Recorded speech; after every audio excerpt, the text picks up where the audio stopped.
saben cuál es el fin, el propósito de la grabación. De nuevo, a ver si está grabando. Sí. De nuevo, darles la bienvenida.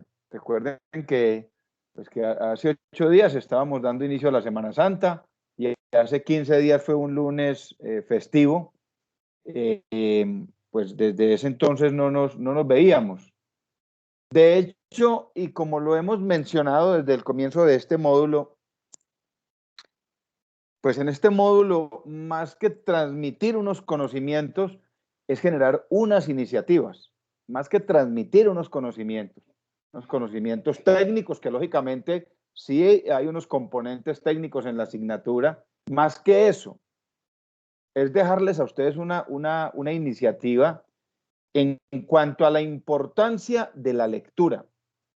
Ya lo he mencionado de manera reiterativa y lo sigo mencionando. El proceso de formación académica, el proceso de investigación formativa, tiene 3 pilares que son fundamentales. Y ya ustedes mismos lo han podido experimentar. El primero de ellos es la lectura. La lectura es la base de la ciencia. La lectura es la base de la construcción del conocimiento. La lectura es la base de la construcción de nuevos conocimientos a través de la investigación. La lectura es la base de la investigación formativa. La investigación formativa, que es conocida también como la investigación aplicada en el ejercicio académico, tiene como elemento fundamental la lectura. Entonces, pretender nosotros que en un módulo que es corto se puedan abordar todas las técnicas de lectura con ejemplos, con ejercicios prácticos y además de eso conocer los otros 2 componentes que también son de gran importancia, pues resulta ser un poco difícil, pero sí generar la iniciativa. Dejar la iniciativa desde el punto de vista en que el profesional y el que se esté formando, es que esté en camino de profesionalizarse, debe entender que la base de ese conocimiento está en la lectura. Y no en la lectura como el concepto de diversión, porque hay diferentes tipos de lecturas, como lo veíamos hace 20 días. Hay diferentes tipos de textos científicos, textos narrativos, textos explicativos. No, la lectura vista como el elemento de construcción de conocimiento. Por aquí está Jaime. Jaime Alberto, buenas noches, bienvenido nuevamente. Profe, muy buenas noches para todos. Muchas gracias, señor. ¿Qué más, compañerito? ¿Usted cómo ha estado? ¿Bien, bien? Muy bien, sí, señor, muy bien, gracias a Dios. Bueno, me alegro. Bueno, entonces les decía que el propósito central del módulo, que ya de manera reiterativa lo he dicho, es ese. Es el crearles a ustedes una iniciativa. El modelo que se propone de investigación formativa, que cuenta con muchos autores, entre ellos Gibbons o Gibbons, se escribe con J, Gibbons. Él dice que la educación debe ser un proceso multi e interdisciplinar. Es decir, que no se centre solamente en un proceso disciplinar específico, sino que se construya conocimiento a través de diferentes enfoques y a través de diferentes áreas. Y este señor propone una serie de estrategias y una serie de herramientas de construcción de conocimiento. Por eso el modelo educativo ha cambiado tanto. Por eso ya ese modelo de simplemente entregar información es un modelo que se está replanteando y se está reevaluando, porque la construcción del conocimiento primero debe ser colectiva. No es simplemente responsabilidad del tutor o del profesor o del maestro, entregue información y luego pregunte el estudiante qué le quedó en la mente o qué le quedó en la memoria. No. Este proceso multidisciplinar propone que se realicen actividades colectivas de contextualización, o sea, donde usted como estudiante vaya encontrando la razón de ser de la academia en el ejercicio práctico.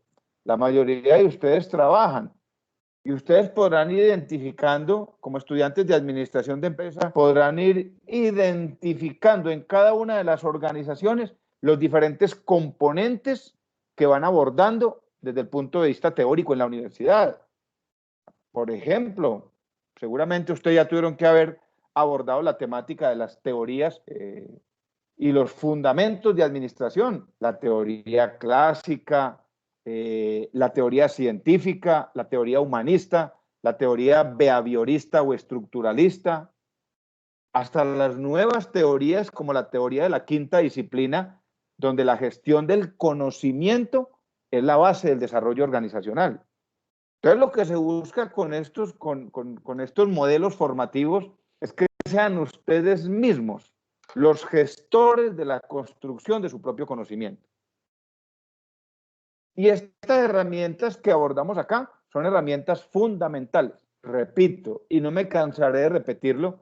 Inclusive, este tema yo lo trato con estudiantes en el módulo de metodología de la investigación, en el módulo de teoría organizacional. Yo siempre les digo a mis estudiantes, mire, el estudiante que tenga apatía por la lectura, el estudiante que se sienta distante de los textos, distante de los libros, difícilmente podrá llegar a construir conocimiento, porque ustedes llegan a una clase y en la clase están 1 hora y media, 2 horas, 3 horas, y si se quedaron con lo que allí se les dio, pues van a ser seguramente unos profesionales, seguramente se van a titular, pero van a ser profesionales escasos en conocimiento. Entonces, invitarlos a que sean ustedes mismos los que cumplan el objetivo de este módulo. Enamórense de la lectura. Y yo les decía, la administración de empresas, primero como ciencia, en la codificación de la UNESCO o la nomenclatura de la UNESCO, la administración aparece como una ciencia calificada dentro de las ciencias económicas. La administración se reconoce como ciencia. Y yo amo mucho mi profesión, porque yo soy administrador de empresas y es desde el punto de vista del conocimiento, es holística, es una ciencia holística, tiene muchos temas, muchos enfoques. Yo como administrador me puedo enfocar por la planeación estratégica, que es base fundamental en las organizaciones. Otros estarán mucho más enamorados de la gestión del talento humano y de la gestión del conocimiento. Y en cada uno de esos enfoques hay una cantidad de autores que, entre otras cosas, son muy fáciles de leer, porque manejan un lenguaje muy sencillo, un lenguaje muy fácil de comprender. Leer uno, por ejemplo, a Daniel Goleman, que habla de la inteligencia emocional de los seres humanos en las empresas, es muy agradable, es muy agradable. Leer uno a Alberto Chavenato, leer a Peter Senge, leer a Adam Smith, leer todos estos señores. Por ejemplo, hay un libro muy bacano que se llama La Estrategia, que combina todo el concepto de la guerra, que es de donde nace el concepto de estrategia, con el concepto de administración. Entonces nosotros nos vamos llenando de conocimiento en la medida en que busquemos acceder a él. ¿A través de qué? A través de la lectura. Entonces hoy pues prácticamente terminamos el módulo, porque les decía, son 3 componentes fundamentales que constituyen la construcción del conocimiento, la formación profesional. Son 3. El primero de ellos, la lectura. Y ya mencionábamos la importancia de la comprensión lectora, la importancia de entender lo que se lee. Y hacíamos unas pruebas sencillas. La primera de esas fue prueba de comprensión literal. Recuerden que es más memorística o más de buscar en el texto, más de buscar en un texto. La literal tiene que ver con nombres, tiene que ver con lugares, tiene que ver con fechas, sitios. Luego hicimos un ejercicio un poquitico más complejo que tuvo elementos literales, comprensión literal, y le incluimos la comprensión inferencial, que esa comprensión lectora inferencial es como conectar el lector con la mente del autor o del escritor, tratar de interpretar. Por ejemplo, ustedes vieron, leyeron y estuvo muy bien las respuestas del artículo de Armando Rodríguez. Y me pareció muy importante cuando ustedes dieron respuesta a las preguntas abiertas, que las preguntas abiertas eran de comprensión crítica de la lectura. Cuando yo les preguntaba, por ejemplo, en la prueba, ¿usted está de acuerdo con el autor, sí o no, y por qué? Y esa postura crítica para nosotros como profesionales es súper importante, porque esa postura crítica es la que da fe del conocimiento que nosotros tenemos. Recuerden cuando veíamos hace 20 días en las diapositivas, veíamos que el lector conecta con el autor en cuanto a la identificación de información visual y no visual. Y decíamos, la información visual es la que está en el texto, la que se pone en el texto. Y la información no visual es la que trae el lector, el conocimiento de causa que ya tiene el lector, la contextualización que tiene el lector. Y me pareció, es decir, los vi a todos muy contextualizados con las últimas preguntas. ¿Por qué cree usted que si el autor tiene razón, por qué cree usted que el Quindío está en un proceso de construcción intercultural? Y todos dieron respuestas muy acertadas, lo que quiere decir que hay un contexto. Y hay otros dos elementos entonces que hacen parte de esa construcción del conocimiento. Yo no me puedo quedar solamente con el conocimiento que adquiero a través de la lectura, sino que lo debo manifestar a través de la escritura y a través de la redacción, que es la forma de interactuar con un entorno académico, con un entorno empresarial, con un entorno social, y todos nos vemos enfrentados a diario a documentos que debemos producir, que debemos escribir, que debemos redactar. Ustedes allá en sus empresas deben presentar informes. En la universidad deben presentar ensayos, escritos, informes, resúmenes. Entonces, tan importante es saber leer como saber escribir, saber redactar, porque a través de esos elementos de redacción yo me comunico. Y a través de esos elementos de escritura yo transmito lo que sé, lo que conozco, lo que he aprendido, el conocimiento que he logrado construir. Entonces, hoy vamos a ver algunas técnicas y algunos elementos de redacción. Repito, pues es muy complejo entrar en la minucia de, por ejemplo, cómo utilizar los signos de puntuación. Ahora, yo tengo sendos documentos, tengo una serie de documentos que si alguno de ustedes lo quiere, es más, los voy a subir a plataforma, por si alguno lo quiere tener, por ejemplo, cómo utilizar de manera adecuada los signos de puntuación. Cómo utilizar de manera adecuada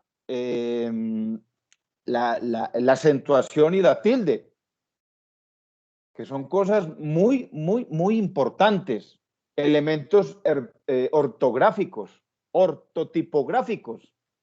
¿Cómo evitar cometer algo que nos pasa a todos? Les pasa a ustedes, me pasa a mí, nos pasa a todos al momento de redactar, y es caer en una cosa que se llaman los vicios idiomáticos.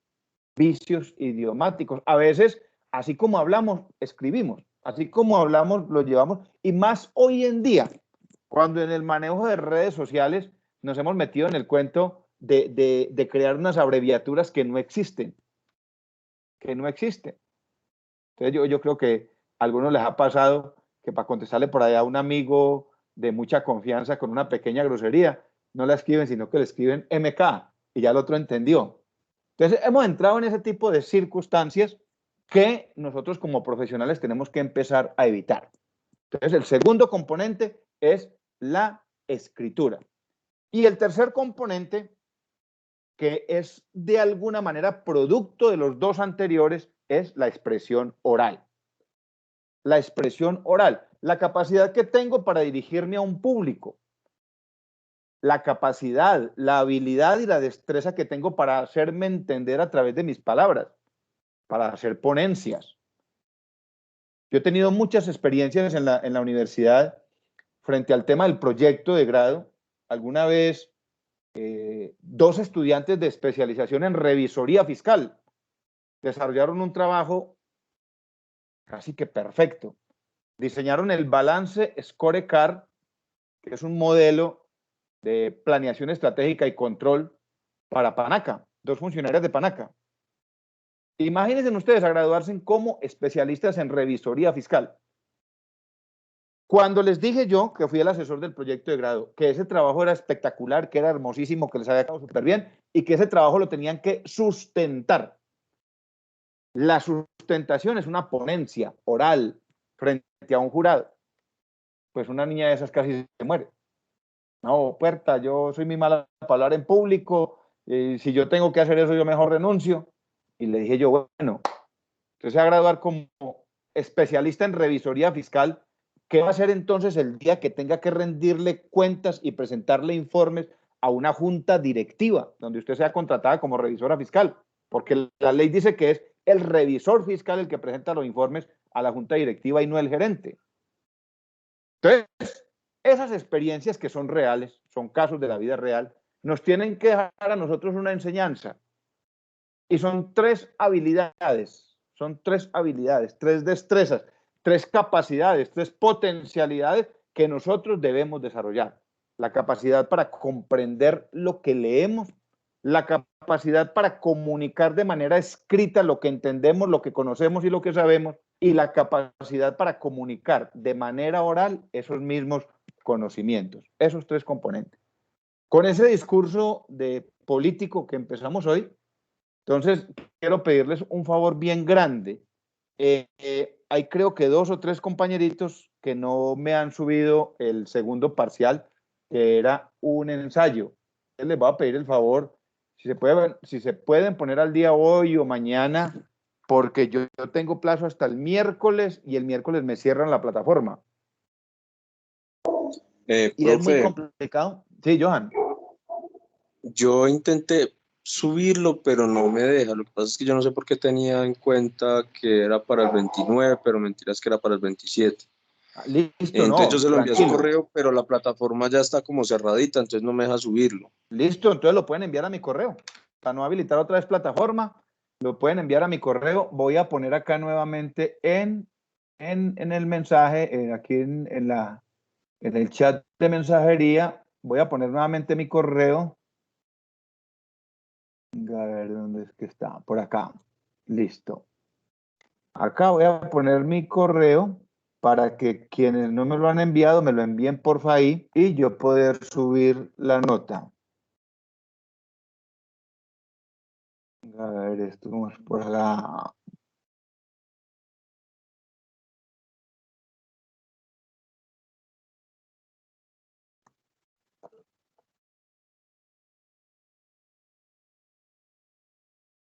Ahí está, ¿sí lo ven?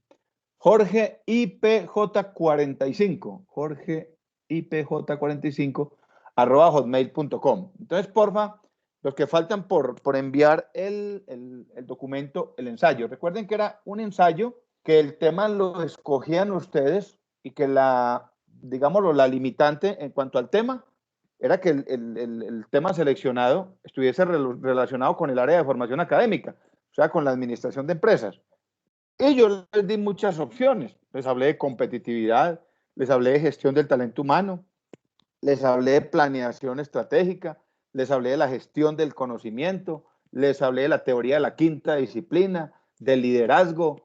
Es decir, recuerden que la administración de empresas es la ciencia con mayor transversalidad a nivel universal, ella que tiene relación con todas las demás, tiene relación. Entonces, era muy fácil de alguna manera seleccionar el tema. Ahora yo sí les quiero preguntar a los que ya hicieron el ejercicio, ¿qué dificultad encontraron? ¿Cómo se sintieron al elaborar el documento, al escoger el tema, en cuanto a la parte de redacción, en cuanto a la parte de aplicación de normas de redacción de estilo? Recuerden que trabajamos con la norma ZAPA. Yo sí quisiera que compartiéramos la experiencia. A ver quién nos quiere contar.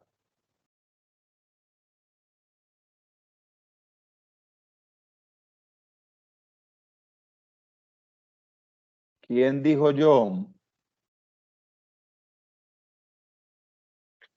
Buenas noches. Compañero de lucha, Juan Camilo. Ah, Sebastián. Sebastián, sí, cuénteme, Sebastián, ¿cómo le fue con el documento? ¿Cuál cree usted que fue la mayor dificultad? No, profe, muy bien. Todas estas actividades porque le sirven a uno para crecer en conocimiento, en consulta, hace cosas, muchas cosas que uno no suele hacer en la cotidianidad porque uno devuelve es como muy sedentario y ya uno aprende a investigar, a aplicar las normas APA, a buscar fuentes, esto de Google Academic. Entonces es muy dinámico y queda uno como con la expectativa de seguir aprendiendo y ya le da más gana a uno de leer porque motiva mucho, profe, no, muy buena la actividad y me gustó mucho y va aprendiendo uno, profe, no, no tuve dificultad. Listo, Sebastián, excelente. Quiere decir que los temas que hemos desarrollado a través del módulo le han sido útiles. ¿Cree usted que se van a convertir en una buena base para su proceso de formación académica? Sí, profe, porque lo que usted dice, si uno no lee, no va a ser un buen profesional, porque el conocimiento es la base de todo y el que no aprende y no lee a diario, se le pasa por encima otra hoja de vida mejor, una persona que sea más activa y busque más y lea más y el conocimiento es el que nos va a dar la plática, Dios quiere, profe.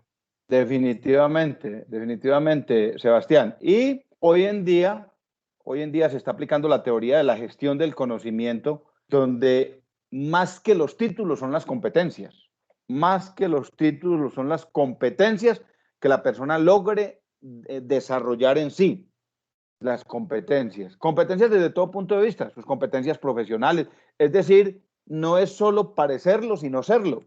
No es solo que el título diga que usted es administrador de empresas, que tiene una especialización en gestión del talento humano, no es solo que lo diga el título, sino que realmente usted demuestre que hay unos conocimientos adquiridos.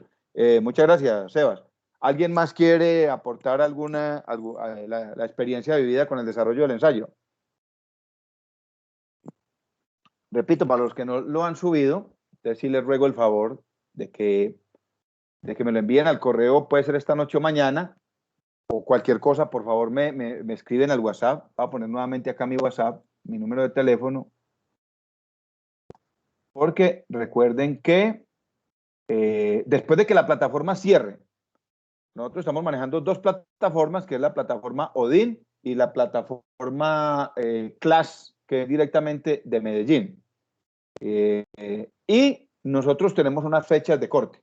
Si para esas fechas nosotros no subimos las notas, eso va a empezar a generar una suspicacia y ya Medellín va a empezar a cuestionar. Cuando uno pide que le abra nuevamente plataforma, así sea por 10 minutos, van a preguntar que por qué, que qué pasó, que qué quiere cambiar, que por qué no se están cumpliendo los tiempos. Entonces, sí les ruego ese favor. Les ruego ese favor. Entonces, bueno, vamos a recordar algunos conceptos que seguramente ustedes ya se han ido identificando con ellos. Recuerden que decíamos que comprender o leer no es simplemente juntar palabras o juntar oraciones, juntar frases o desarrollar párrafos, abordar textos completos. Ahora, hay que tener muy claro que dependiendo del tipo de texto, del tipo de documento que yo esté leyendo, asimismo dependerá la dificultad en lo que corresponde a comprensión de lectura. Hay textos que son netamente recreativos, como los cómics, y sin embargo hay que saber entender los cómics, las caricaturas. Hay textos que son netamente recreativos, como las novelas, pero hay que saber entender la dinámica de la novela. Saber entender la dinámica de la novela. Hay una novela por allá de los años 70 muy agradable que se llama La Meta, de Eliyahu Goldratt, La Meta. Y cuando uno aborda la lectura de este libro, se encuentra con una historia del gerente de una empresa que empieza a ver comprometida su vida familiar por las responsabilidades de su empresa, por los problemas que tenía la empresa. Empieza a verse en dificultades con su esposa, con sus hijos, porque la empresa le demandaba muchísimo tiempo. Y es una lectura muy sabrosa, muy agradable, que uno inicialmente cree que se trata de una novela, y de hecho es escrito como una novela, pero de ese libro, que se llama La Meta, de Eliyahu Goldratt, de allí salió la teoría de las contingencias, en administración de empresas. Entonces, es un libro muy agradable de leer como novela, pero cuando uno va entendiendo, cuando uno va apreciando la lectura y va desarrollando esa capacidad de comprensión lectora, se da cuenta que está frente a un libro técnico que fue escrito como novela.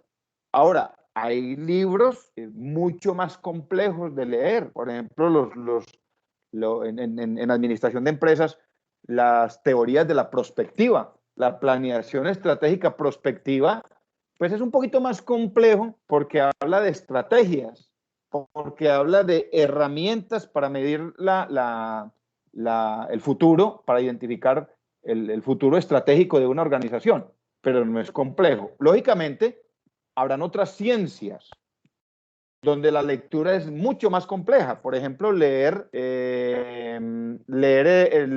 libros de psicología. Para uno que no tiene el lenguaje propio o los conocimientos previos, termina siendo muy complejo. Entonces, tener en cuenta que dependiendo del tipo de texto, dependiendo del tipo de codificación y de literatura que se esté manejando, pues en esos mismos términos dependerá la comprensión lectora. Entonces, quiero que recordemos algunas dificultades, algunos problemas que se nos presentan para lograr muchas veces ese propósito de comprender lo que leemos. Y los problemas no solo son cognitivos, hay problemas que son también problemas médicos, por ejemplo, de visión. Y encontramos que uno de los primeros problemas es la dificultad para decodificar. Recuerden, ¿qué es decodificar? Es tomar estos códigos que llamamos letras y que de esos códigos se componen las oraciones y de esas oraciones se componen los párrafos y de esos párrafos se componen los textos. Es coger esa decodificación y saber si la entiendo o no. Por eso, si yo no manejo el idioma inglés y me presentan un texto en inglés, pues seguramente que voy a tener que dejarlo a un lado por temas de decodificación, porque yo entenderé que ahí está la A, que ahí está la B, que ahí está la C, pero esas letras en otro idioma, en esa conformación de palabras en otro idioma, no las voy a entender. Entonces, uno de los primeros problemas con el que nos enfrentamos a la hora de comprender lo que leemos es la dificultad para decodificar esos elementos o esos códigos, poderlos entender y poder de alguna manera traducirlos a nuestro conocimiento. Otro problema que encontramos nosotros en comprensión lectora es la poca comprensión de lo que se espera de la lectura. Mire, yo siempre, cada vez que yo voy a leer un texto, yo voy y busco en mi memoria interna, yo voy y busco en la información no visual, es decir, en lo que tengo en mi cabecita, voy y busco cómo puedo correlacionar el texto que voy a leer. Y tener claro qué es lo que yo espero al final de leer ese texto. O sea, qué se pretende con la lectura de ese texto. Recuerden, si yo estoy leyendo una novela o estoy leyendo ese tipo de literatura recreativa, pues ¿qué espero yo? Como recrear mi mente frente a una situación novelesca, a una situación, y entonces, ¿qué estoy esperando de ese texto o de ese documento que estoy leyendo? Si yo estoy leyendo un documento técnico, por ejemplo, estoy leyendo el libro de teoría organizacional, ¿qué espero al final del documento? Yo espero saber cómo se constituye un organigrama dentro de la empresa. Yo espero saber qué tipos de organigramas existen y cómo se aplican. Yo espero saber qué es un manual de funciones y cómo conecta con una estructura organizacional o con un organigrama. Ahora, esas pretensiones las puede determinar usted, o en el caso de un ejercicio académico, es el mismo ejercicio académico quien le dice. Es decir, el mismo profesor cuando le dice a usted, vamos a consultar sobre la teoría de la gestión del conocimiento. teoría de la gestión del conocimiento. Entonces, los documentos que usted aborde ya está pensando, gestión del conocimiento, ¿eso con qué estará relacionado? ¿Qué significará? ¿Cuáles son sus componentes? Entonces, lo primero que yo debo hacer es tener claro qué espero de la lectura. Recuerden, primero decíamos la decodificación, saber decodificar. Y cuando digo decodificar, pues lógicamente es también entender aquellos términos que están dentro del texto y que nosotros no conocemos. Recuerden que el español es muy amplio. El español es uno de los idiomas más difíciles de aprender por lo amplio, y no solo lo amplio en términos de vocabulario, sino lo amplio en términos de utilización de ese vocabulario. Sinónimos, antónimos, las conjugaciones verbales en el español son múltiples, mientras que en otros idiomas no. En inglés la conjugación verbal es básica.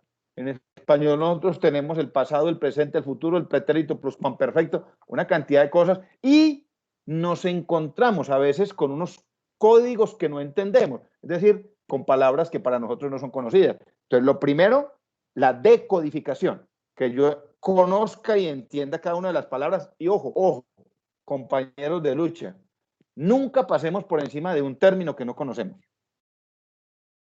Nunca pasemos por encima de un término que no conozcamos. Les voy a escribir acá en la plataforma, les voy a escribir aquí en el chat. Mire, esta sigla que les escribí ahí, Fundeu, venga, le faltó la N, Fundeu escribí, Fundeu. Mire, esta, ojalá la cacharrien, yo sé que a ustedes les gusta el tema. Esta Fundeu, esta sigla significa Fundación del Español Urgente, Fundación del Español Urgente. Yo la utilizo. Por ejemplo, si hay un término que yo no conozca o hay un término sobre el que tenga duda, si se puede utilizar o no. Por ejemplo, los neologismos, que son palabras nuevas que van llegando al lenguaje y se van quedando, ¿ya? Un ejemplo claro, la palabra webgrafía. ¿Ustedes han escuchado ese término, muchachos? Webgrafía. ¿Qué creen que significa webgrafía? Alguien que se atreva. Alguien que se atreva y tiene 5. ¿Qué significará el término webgrafía, Jenny? Pues yo creo que es igual que la bibliografía, pero en este caso son como tal las fuentes que sacamos desde el internet. Exactamente, exactamente. Las fuentes que sacamos desde el internet, pero que nos están ayudando a elaborar o a desarrollar un escrito, un ensayo o un documento. Ahora, Jenny o cualquiera que quiera aportar, ¿ustedes creen que esa palabra está escrita en español o está escrita en inglés?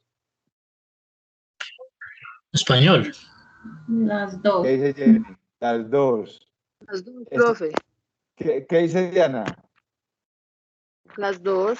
Las dos. Bueno, esa palabra exactamente tiene dos componentes. Tiene dos componentes. Uno, que es de alguna manera como partiéndola etimológicamente, pero no debería ser así, porque es la composición de dos idiomas. Web, que es un término en inglés, y grafía, que viene del término grafos, que es escrito, ¿ya? Entonces, son dos idiomas que se conjugan para construir una palabra.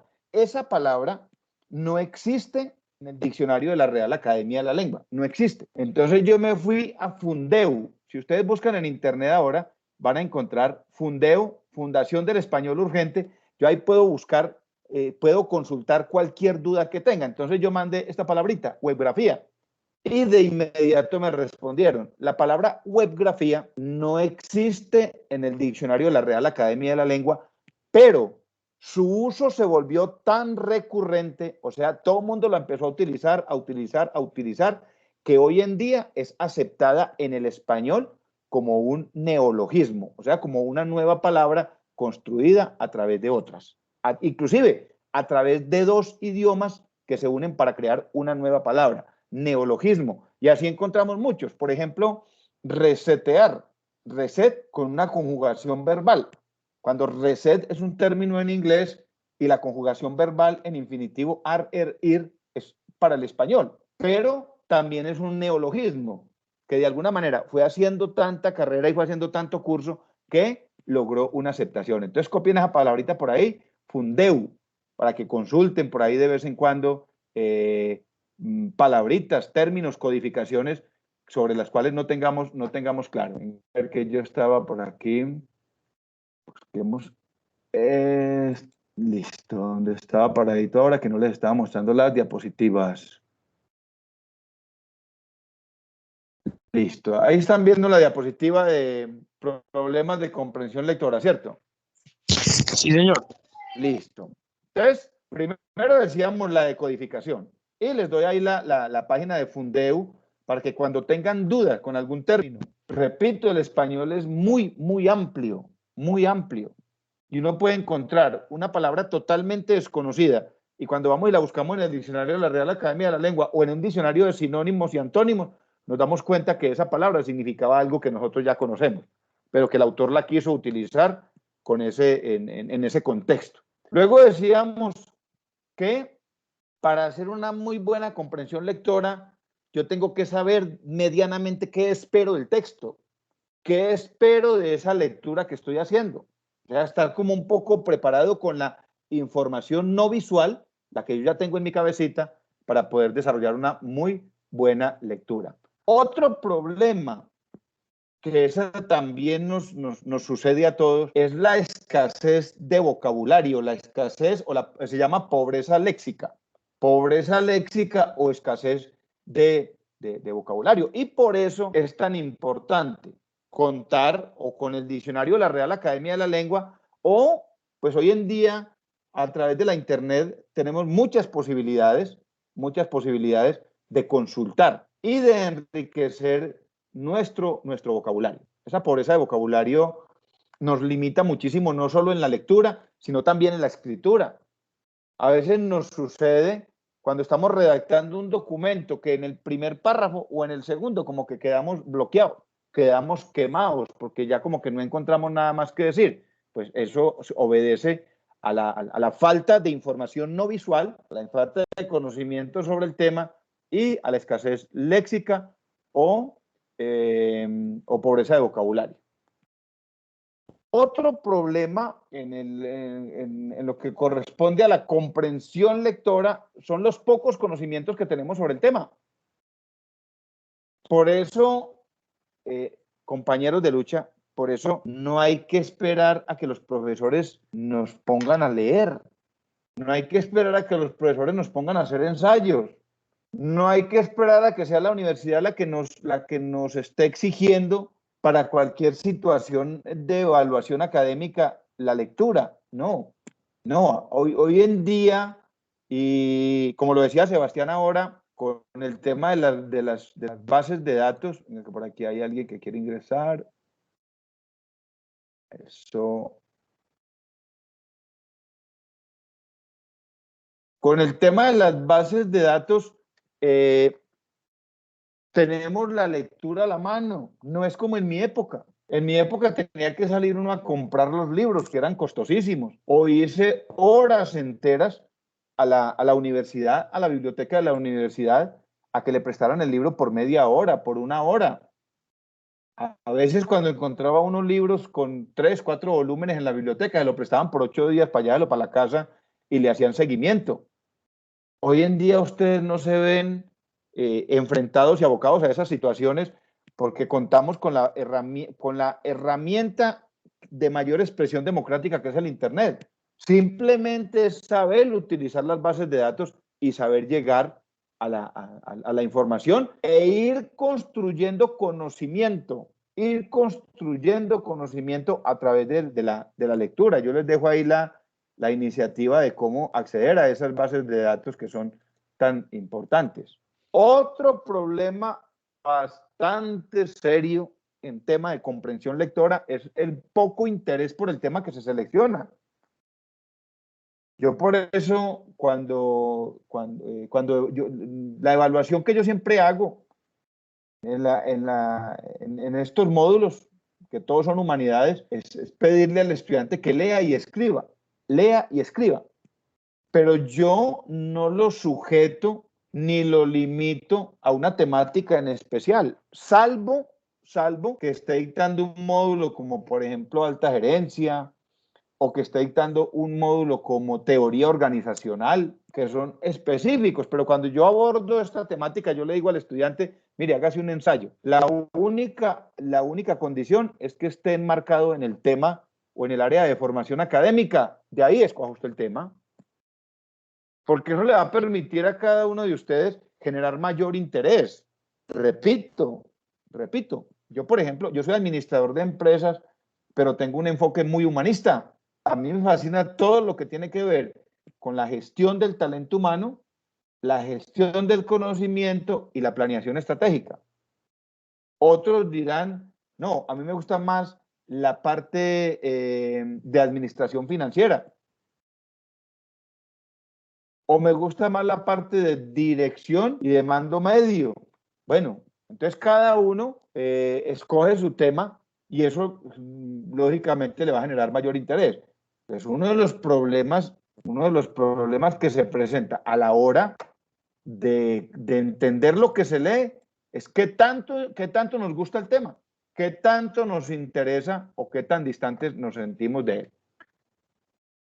Otro que es muy común hoy en día, otro problema, la desatención a la hora de leer. Yo creo que a ustedes les ha pasado. A mí me sucede permanentemente que yo voy a abrir un documento, a empezar a leer un documento y de pronto se recibe un mensaje o se recibe una llamada o tiene uno el televisor muy cerca o está uno viendo ahí al Pedro el Escamoso y bregando a leer el documento. O sea, factores externos de entretenimiento, factores externos o factores psicológicos o factores personales o factores de ambiente, o sea, ambientes poco propicios para la lectura. Eso genera desatención. Entonces hay que buscar espacios adecuados, hay que buscar ambientes adecuados, pues que nos permitan hacer de la lectura un buen ejercicio académico. ¿Qué estrategias podemos utilizar nosotros de pronto para romper con esos esquemas de la dificultad para la comprensión de la lectura? Lo primero, cuando yo abordo el documento, no empezar de una vez a leerlo desde el primer renglón, sino hacerle un mapeo, hacerle un pequeño mapeo. Ese mapeo es hacer un pequeño recorrido por elementos claves, como por ejemplo la tabla de contenido. Ir y hacer un pequeño recorrido aleatorio por gráficas y figuras. Si el documento tiene mapas mentales, mentefactos, mapas conceptuales, o sea, empiezo como a saludarme con el texto, a conocerme con el texto, a hacerme amigo del texto. Y eso de alguna manera me va empezando a construir memoria no visual o información no visual. Cuando ya empiezo a ver figuras gráficas, los monachitos, cuando empiezo a ver la tabla de... ya sé de qué trata. O sea, ya cuando empiezo a leer no llego tan descontextualizado, no llego tan fuera del contexto. La otra estrategia es la que se conoce como la estrategia metacognitiva. La estrategia metacognitiva, que es tomar conciencia de la importancia de lo que se está leyendo. La importancia del tema o del texto que se está abordando y tener muy claro, ser muy responsable que si hay códigos que no conozco, es decir, palabras que no me son comunes, o hay párrafos que no entiendo y debo regresar sobre lo leído, pues hacerlo. Esa es la construcción de la conciencia metacognitiva. Otra estrategia es definir los objetivos de lectura, que eso ya lo mencionábamos hace un momento, saber qué es lo que estoy leyendo, para qué lo estoy leyendo. Una cosa es yo estar leyendo un libro para hacer una ponencia, para hacer una exposición. Otra cosa es estarlo leyendo por distracción. Otra cosa es leer el documento por adquirir unos conocimientos previos. Cada actividad de lectura tiene su propio objetivo. ¿Sí? Yo me debo marcar ese objetivo. Si yo estoy consultando 3, 4, 5 fuentes para hacer un escrito, yo les comparto, por ejemplo, una experiencia ahora en la maestría. Una de las actividades era crear un artículo de publicación científica, mínimo de 15 páginas, y había que consultar mínimo 20 fuentes. 20 fuentes. Ustedes se imaginan lo que eso significa. Y leer las 20 fuentes, leer 20 artículos de revista o leer 20 autores. Y tener que llegar a un momento de decir, no entiendo acá y me tengo que devolver, o hoy comparo información con el otro autor para poder entender qué es lo que estoy leyendo.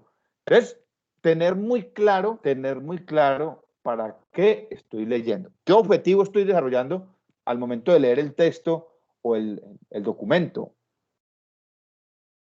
Una estrategia muy práctica es la reorganización de la información. Y existen cantidad de prácticas, cantidad de técnicas y elementos prácticos. Por ejemplo, los mapas mentales, los mapas conceptuales, los mentefactos, los pequeños resúmenes. Yo puedo tomar, por ejemplo, un texto por capítulos y de este primer capítulo que entendí, y lo puedo hacer a manera de bitácora, de cuadernito, ir llevando apuntes. Hay otros que son más visuales, hay quienes les gusta más utilizar los mentefactos, los mapas mentales, los mapas conceptuales, y eso va generando un conocimiento. Entonces, organizar y reorganizar la información de acuerdo a lo aprendido.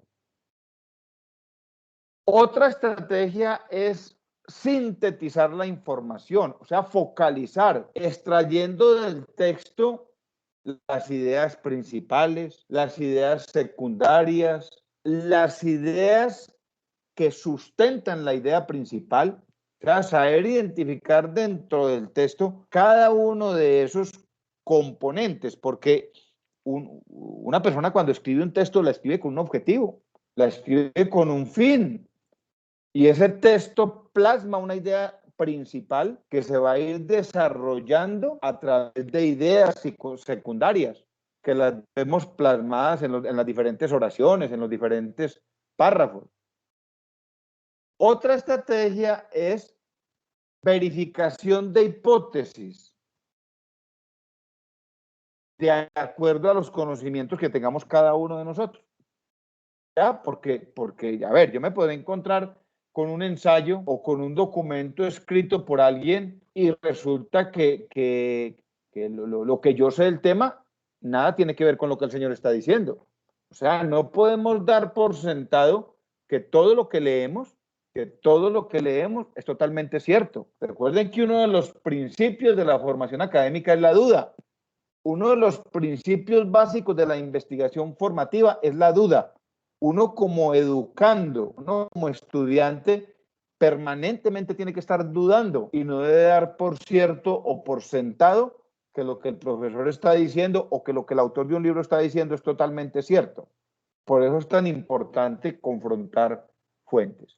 Y finalmente, hay unas recomendaciones finales, porque ya las hemos mencionado todas, utilizar espacios adecuados, empezar a leer contextos que no sean muy complicados, muy complejos, es decir, empezar a enamorarse de la lectura con textos que sean muy agradables, elaborar pequeños resúmenes, elaborar pequeñas analogías a través de imágenes, a través de esquemas, a través de figuras, hacer procesos de relectura, cuando sintamos que de pronto no estamos muy familiarizados con el texto. Entonces, eso en términos de comprensión lectora, repito, aquí no hay nada que enseñar en términos de aprendizaje memorístico.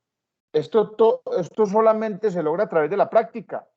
Lo decía Sebastián ahora, hombre, nos quedan unas herramientas, decía Sebastián, les quedan unas herramientas que ya cada uno de ustedes decide cómo las va a utilizar de aquí en adelante en su proceso de formación académica. Miren, compañeros de lucha, este módulo como tal, es primera vez que en la universidad se dicta con este enfoque, con el enfoque de comprensión lectora, de redacción y construcción de textos, y con el enfoque de argumentación.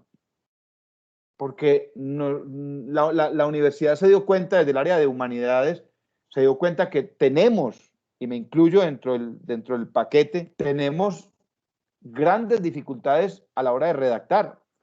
Tenemos dificultades a la hora de argumentar, a la hora de hacer ponencias, a la hora de sustentar, y esas dificultades tienen una raíz, tienen una causa, y es la poca lectura. El poco amor que tenemos por la lectura. Entonces, lo que busca la universidad es generar la iniciativa. Ya todo lo demás está documentado. Y les decía, les voy a compartir unos documentos sobre cómo utilizar reglas ortográficas, cómo utilizar la acentuación y la tilde, porque son conceptos que van cambiando, cómo construir párrafos agradables y párrafos que sean entendibles a través de oraciones concretas. Entonces, ahora vamos a ver el segundo concepto, que es el de redacción. Taller sobre redacción, más que taller, son los componentes teóricos de la redacción. Los componentes teóricos de la redacción, que repito, es el complemento perfecto para la comprensión lectora. Yo puedo llegar a hacer un buen ensayo, puedo elaborar un buen ensayo o puedo elaborar un buen escrito cuando he logrado consolidar información no visual. Es decir, cuando a través del análisis de una serie de documentos he logrado llegar a una información. Por eso yo he utilizado y sigo utilizando acá mucho el término argumentación. Argumentación, y ustedes se pudieron dar cuenta cuando estaban elaborando el ensayo. Algunos estudiantes me dicen a mí, Puerta, pero es que un ensayo es un escrito que yo hago con lo que yo pienso y siento. Sí, pero argumentado. Argumentado. Mire, ¿qué cree usted sobre la quindianidad o sobre la construcción de la cultura quindiana? ¿Cree usted que la cultura quindiana se quedó en el ancestro antioqueño o se quedó en el paisaje cultural cafetero? ¿Dónde estamos ubicados? Y cuando usted me dice, mire, ni el uno ni el otro por esto, esto y esto y esto y esto, está argumentando. Está argumentando. Y esa argumentación tiene que estar sustentada. No es el ajá, no es el porque sí.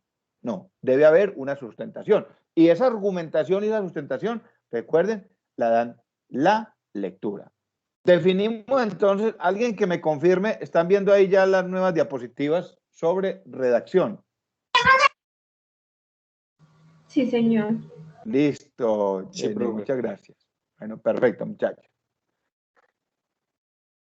Ya vimos entonces todos los componentes de lo que es comprensión lectora. Ahora, ¿qué es redactar?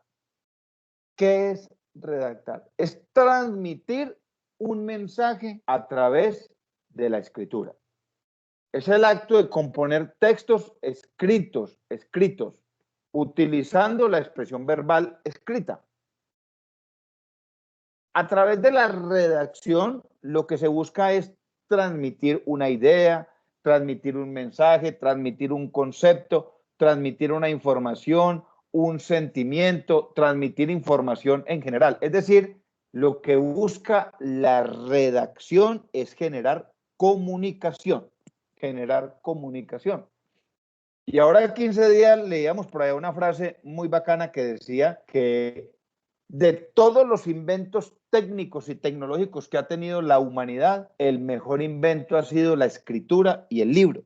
La escritura, porque a través de la redacción, a través de la escritura de jeroglíficos, de códigos que luego fueron decodificados, pues la humanidad ha podido reconstruir la historia. A través de la escritura y la redacción es que hemos desarrollado, hemos logrado el desarrollo científico y tecnológico. ¿Ustedes se imaginan un mundo sin escritura? ¿Se imaginan un mundo donde lo que yo logré descubrir a través de una investigación no lo pueda documentar?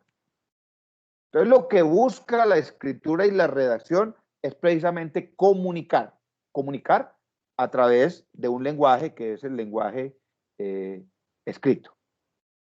Se considera la redacción y la escritura como una habilidad, una destreza lingüística, que muchos la consideran estática porque la persona que escribe utiliza un lápiz y un papel, utiliza un computador, utiliza unos caracteres y lo hace solo, pero no.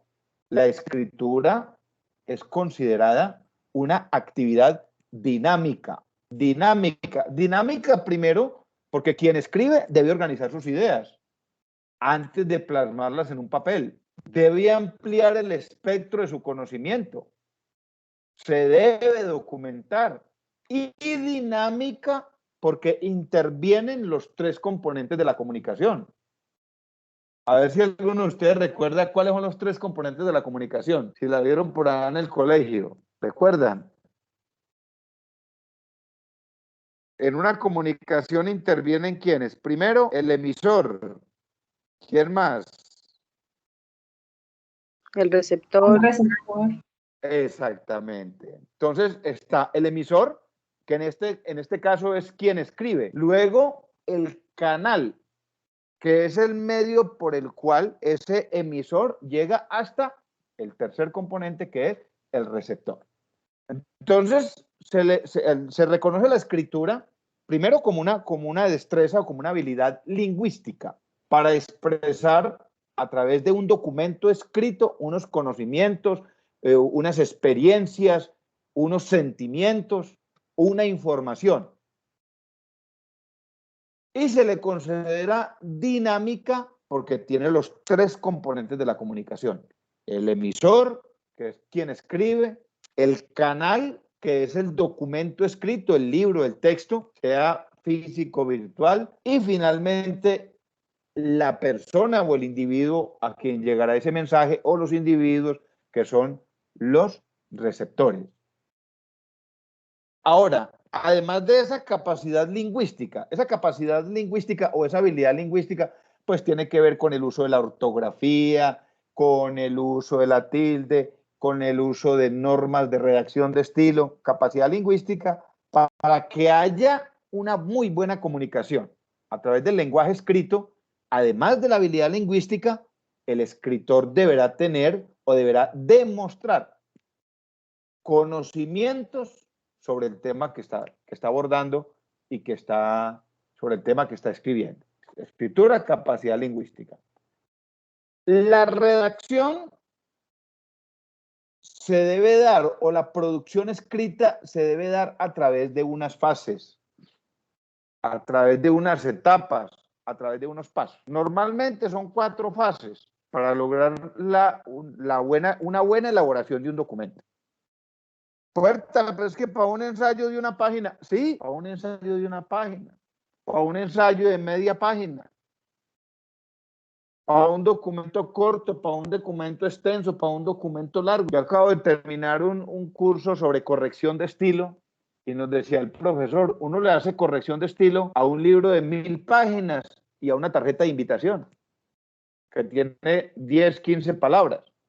Entonces, esto aplica, estas fases de la redacción aplican, y yo les voy a compartir a ustedes estas diapositivas y les voy a compartir unos documentos para que ustedes tengan sobre cómo hacer redacción, qué elementos tener en cuenta a la hora de redactar y a la hora de escribir. Entonces, son cuatro los pasos, 4 las fases para lograr una muy buena redacción o una muy buena escritura. Lo vamos a mencionar acá y luego vamos a definir cada uno de ellos. El primero es la planeación. Segundo, esto es una secuencia lógica. Yo primero planifico lo que quiero escribir, lo que voy a escribir. Luego viene el componente de textualización, que es en sí ya sentarme a elaborar desde el primer borrador hasta el documento final. Luego hay un componente que se llama revisión y autocorrección. Auto significa yo mismo, lo voy a hacer. Y finalmente hay un componente que es opcional, pero que es muy interesante utilizarlo, que se llama la corrección de estilo. La corrección de estilo, ahora vamos a ver cuál es la diferencia entre autocorrección y corrección de estilo. Entonces, empezamos con la primera fase o el primer paso. Es el que tiene que ver con la planeación. Y repito, así como no es lo mismo leer una novela que leer un libro técnico, pues no es lo mismo escribir una narrativa, escribir una crónica, que escribir un ensayo técnico o que escribir un artículo científico o escribir una poesía. Entonces miren cómo todos estos componentes de escritura van de la mano con todo lo que ya abordamos en el tema de comprensión lectora, los tipos de textos que existen.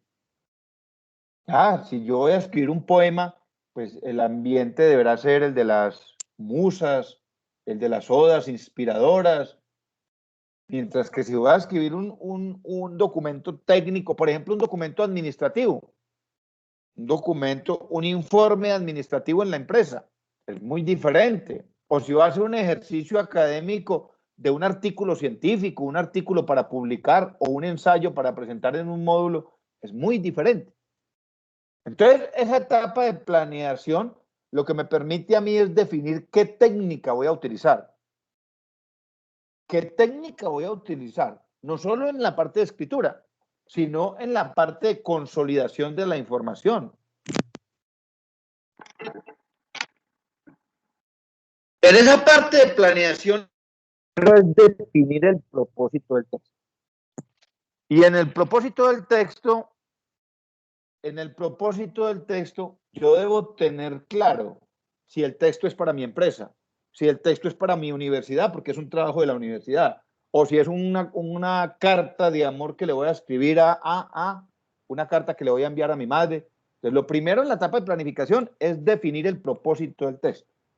Luego, con el propósito ya claro y definido, entonces tengo que empezar a generar ideas. Y esas primeras ideas, ¿dónde las voy a buscar? En lo que llamamos el conocimiento no visual, o sea, el conocimiento previo que yo ya tengo sobre la temática. ¿Y por qué tengo que buscar primero en mi cabecita? Porque yo tengo que saber primero qué tengo para saber qué debo salir a buscar, para saber qué información debo consolidar, dónde la voy a encontrar. Luego, en ese proceso de planificación, que ahorita vamos a ver, entonces se empiezan a organizar esas ideas a través de diferentes estrategias, que ahorita las vemos. A organizar esas ideas para luego empezar con esquemas prototipados, es decir, con los primeros borradores. Con los primeros borradores del escrito. Aquí definimos entonces, dentro de la planeación, hay también unos pasos que se deben desarrollar, que ya los mencionábamos. Entonces, el primer paso, como lo decíamos acá, definir la técnica. Acá, técnicamente se le llama representar la tarea. Representar la tarea. El primer paso es elegir la técnica, se llama representar la tarea. ¿Y qué significa representar la tarea? Preguntarme qué es lo que me están pidiendo, qué es lo que tengo que entregar, qué es lo que yo quiero producir, qué es lo que yo debo escribir. Y vienen entonces estos interrogantes. ¿A quién le estoy escribiendo? Es que este es un informe para mi jefe. Un informe para mi jefe. Por ejemplo, las personas que trabajan en el sector público como contratistas de prestación de servicios. Pregunto, compañeros, ¿alguno de ustedes ha trabajado como contratista de prestación de servicios en una entidad pública? ¿Alguno? No, todos en el sector privado. Resulta que los contratistas de prestación de servicios, para poder que les paguen sus honorarios cada mes, ellos deben presentar un informe. Entonces, ellos ya tienen muy claro a quién le están escribiendo. Le están escribiendo a una entidad que los contrató. ¿Qué están escribiendo? Están escribiendo el resumen o el resultado de las actividades que desarrollaron durante un mes y que fueron plasmadas en un contrato de prestación de servicios. ¿Y para qué están escribiendo? Primero, por el cumplimiento al contrato y segundo, para que la entidad le pueda sufragar o pagar sus honorarios. En esos mismos términos, cuando yo estoy realizando una actividad académica, ¿a quién le estoy escribiendo? O el novelista, el cronista, la persona que redacta crónicas, ¿a qué tipo de público le quiere llegar? Estoy escribiendo para jóvenes, estoy escribiendo para adultos, estoy escribiendo para niños. ¿Qué le quiero escribir? ¿Qué es lo que voy a escribir? ¿Y para qué lo voy a escribir? ¿Cuál va a ser el propósito? ¿Cuál va a ser el propósito? ¿Y qué es lo que se pretende con ese documento que voy a redactar y que voy a escribir? Y a eso se llama representar la tarea. Representar la tarea, o sea, identificar el por qué, el para qué, el para quién. Y entonces, a través de esos interrogantes, primero defino la audiencia. Defino la audiencia. ¿Para quién va? Ah, no, es que es un ensayo que lo va a revisar el profe Puerta, pero yo no le estoy escribiendo a Puerta, yo le estoy escribiendo sobre una temática que no solo la podrá leer él, la podrán leer otras personas, compañeros de grupo. Entonces, lo primero, defino la audiencia. Segundo, defino el contenido, qué es lo que voy a escribir. Y tercero, defino el objetivo, el propósito del texto, además, lógicamente, del tipo y y el estilo, la tipología sobre la cual voy a trabajar. Cuando ya tengo claro estos interrogantes que acabamos de ver acá, ¿a quién le escribo, para qué le escribo y qué le escribo? Audiencia, contenido, tipología y propósito. Entonces voy al paso número 2. Miren, yo diría que este paso se constituye en la base de la redacción y en la base de la construcción documental y se llama reunir la información. Hay otros más pinchados que le llaman masa documental, construcción de masa documental. Yo le llamo reunir información, ir y consultar en las fuentes. Lo decía Sebastián ahora, qué bacano que mencionó las bases de datos. Hay muchas, sí, hay muchas que son de acceso gratuito. Hay otras que generan costos. Hay muchas bases de datos cobran. Pero nosotros en el ejercicio académico podemos acceder, inclusive la universidad tiene convenios con universidades a nivel mundial para consultar textos. Simplemente es que se comuniquen con el área de sistemas para que les asignen el correo electrónico y a través del correo electrónico ingresan a la biblioteca y a través de la biblioteca pueden hacer uso de todos esos convenios. Entonces, esta segunda fase es súper importante, súper importante. Y yo siempre les digo a mis estudiantes, mire, cada vez que usted vaya a redactar su proyecto de grado, un ensayo, un informe, por favor, trate de no prender su computador para empezar a escribir si no ha logrado construir una muy buena masa documental. O sea, reunir información sobre el tema que va a redactar. Y aquí observamos en la diapositiva la cantidad de fuentes de consulta que nosotros podemos tener. Libros, revistas, periódicos, bases de datos, redes sociales, videos, repositorios. ¿Qué son los repositorios? Son unos sitios que pueden ser físicos o pueden ser electrónicos, donde se ubican los trabajos de grado de los diferentes ciclos propedéuticos de formación, trabajos de grado técnicos, de tecnología, de pregrado, de especializaciones, de maestrías, de doctorados, de postdoctorado. Entonces, mire cómo las fuentes de consulta son tan amplias. Libros, revistas, periódicos, redes sociales, la internet. Ahí encontramos nosotros de todo. ¿Qué debemos tener en cuenta? Eso sí, debemos tener en cuenta en que las fuentes que estemos consultando, primero, sean fuentes confiables. Y por eso menciono acá las bases de datos, que ya las había mencionado y las refiero nuevamente. Google Académico, Cielo, Dialnet, Latindesk, DOAC, Scopus. Este Scopus sí cobra. Las otras 5 de arriba son gratis. Pero ¿para qué más? Con eso es más que suficiente. Entonces, es muy importante. Por ejemplo, ahorita les voy a mostrar, la universidad tiene una revista indexada. Se le llama revista indexada cuando es publicada en cualquiera de estas bases de datos. Se le llama con indexación porque tiene acceso a la publicación en diferentes bases de datos. Entonces, por ejemplo, la revista nuestra que se llama Humanismo y Sociedad Humanismo y Sociedad, publica en Dialnet. Por eso se le llama indexada y hace poco recibió indexación de una base de datos privada por allá de la Unión Europea. Entonces, ¿qué quiero decir con esto? Que cuando yo consulto la información en bases de datos, perdónenme la expresión, voy a la fija. Voy a la fija porque estas entidades que son de orden mundial, ellos no van a ir publicando cualquier cosa. Y ellos hacen revisión de sus publicaciones. Eso le llaman fuentes confiables. Fuentes confiables. Inclusive, hasta hace muy poco, creo que fue este año o a finales del año pasado, la Asociación Americana de Psicólogos y los diferentes estilos de redacción, inclusive la Real Academia de la Lengua, permitió citar a la fuente Wikipedia. Hasta mediados del año pasado no se podía citar Wikipedia en los trabajos de grado o trabajos de investigación. Lo que quiere decir que Wikipedia ya está logrando un reconocimiento en la depuración de su información.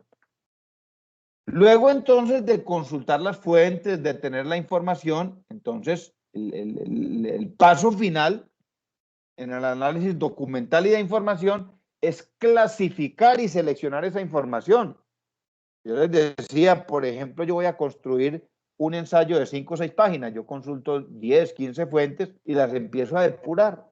Esta me aporta, esta no me aporta, hasta que me quedo realmente con lo que me va a servir para hacer una muy buena redacción de estilo y una muy buena construcción de conocimiento.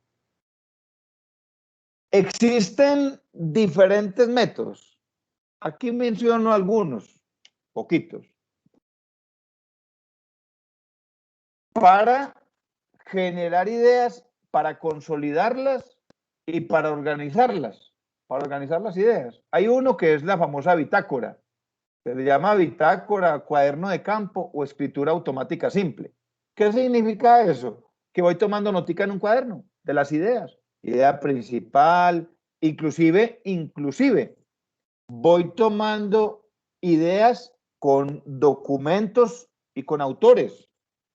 Hay unas más sofisticadas, por ejemplo, hay una que se llama la RAE, la ficha RAE, que es una ficha donde pide información sobre el texto, el autor, la fecha de publicación, las ideas principales. Lógicamente es mucho más completa y me va a permitir organizar mucho más la información. Los que la quieran buscar por ahí, ejemplos de fichas RAE, que existen para libros y existen para hemeroteca, es decir, para periódicos y revistas. Pero estas son técnicas mucho más sencillas, mucho más académicas, mucho más cotidianas, mucho más rutinarias. Entonces tenemos la escritura simple, tenemos otra que se llama la técnica de la estrella, que es plantear esta serie de interrogantes que ustedes ven en pantalla e ir tratando de dar respuesta para sintetizar la idea antes de empezar a redactar. Y tenemos otra serie de herramientas para generar y para organizar las ideas. Por ejemplo, tenemos los mapas conceptuales, tenemos los diagramas de flujo, tenemos una cosa que se llama la lluvia de ideas, tenemos esquema de llaves, diagramas, numeración de las ideas. Es decir, estas son técnicas para organizar y clasificar las ideas. Recuerden que todo texto tiene una idea principal, tiene una idea central, y esa idea central se va desarrollando a través de ideas secundarias. Ideas secundarias que normalmente las ideas secundarias las vamos a encontrar dispersas en los diferentes párrafos del texto. Ideas que sustentan la idea principal y que ayudan a sostenerla, ayudan a sostener esa idea principal. Entonces, hasta ahí el primer momento de la redacción, que es la planificación. O sea que en la planificación yo lo que hago es generar las ideas, organizar las ideas, y consolidar la información, es decir, masa documental, búsqueda de información. Cuando ya tengo claras las ideas, miren ustedes que esto es un proceso muy técnico. Cuando tengo claras las ideas, les voy a la segunda fase o al segundo paso, que se llama la textualización. Miren que yo de alguna manera empírica, utilizo esta palabra, les digo a los estudiantes, de pronto sin mencionar todo este protocolo, le digo al estudiante, mire, no llegue a la textualización si no tiene clara la idea. O sea, no se siente a rayar si no sabe para dónde va. Si no sabe qué es lo que va a escribir. ¿Qué es lo que pasa? Que cuando nosotros en ejercicios académicos pues, vivimos cogidos de la tarde, vivimos con muy poco tiempo, entonces, ay, hoy es domingo, ¿verdad que mañana hay que entregarle un ensayo a puerta?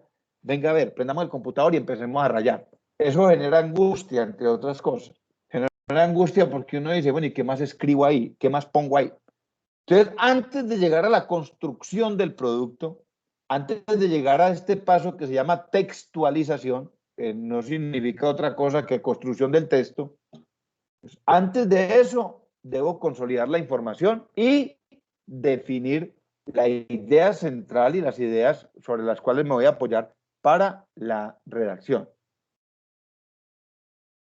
Este concepto entonces de textualización tiene que ver con empezar a elaborar el documento, ojo, sin perder de vista lo hecho anteriormente, o sea, la información que se consolidó. Y dentro de la textualización, el primer paso es la construcción del primer borrador. Dicen los expertos en redacción de estilo que ese primer borrador, tratar de hacerlo sin tanto formalismo. O sea, empiece a rayar, empiece a escribir, empiece a darle forma, que luego le va aplicando todo lo que son normas de redacción, reglas de ortografía. Entonces, lo primero es construir un primer borrador de lo que se quiere escribir. ¿Qué debemos tener en cuenta para una muy buena redacción? Debemos tener en cuenta algunos aspectos que se consideran como reglas de textualización y saberlas utilizar dentro del contexto. Cuando estamos redactando, nos encontramos con algo que es muy común, que es la recurrencia. ¿Qué significa la recurrencia? Que habrán personajes, habrán sitios, habrán nombres de personas o de animales que se puedan repetir dentro del texto. Entonces, ¿cómo los voy a repetir para no ser recurrente? Por ejemplo, Jorge Iván Puerta Jaramillo es profesor de la Corporación Universitaria Remington. Si yo me quiero referir nuevamente a Jorge Iván Puerta Jaramillo con otro cargo, pues ya no tendré que poner el nombre completo, pondré una coma y podré decir, él se desempeña también como registrador municipal de Montenegro. Eso es la recurrencia, porque ustedes se imaginan, por ejemplo, yo referenciando a una persona y cada que vaya a referenciar una cualidad o un atributo, una capacidad, mencionar el nombre completo. Eso sería loco, eso sería lejos de contexto. Entonces, saber utilizar la recurrencia. Repito, yo aquí estoy mencionando conceptos, pero qué bueno que ustedes en el desarrollo de sus actividades académicas vayan consultando esos conceptos. ¿Cómo evito la recurrencia? Ahora, niños, algo por aclarar. Esto no llega de la noche a la mañana.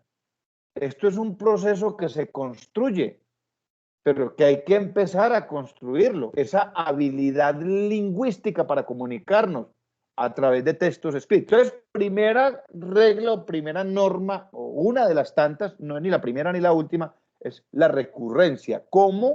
¿Qué tipo de lenguaje voy a utilizar para no hacerme recurrente?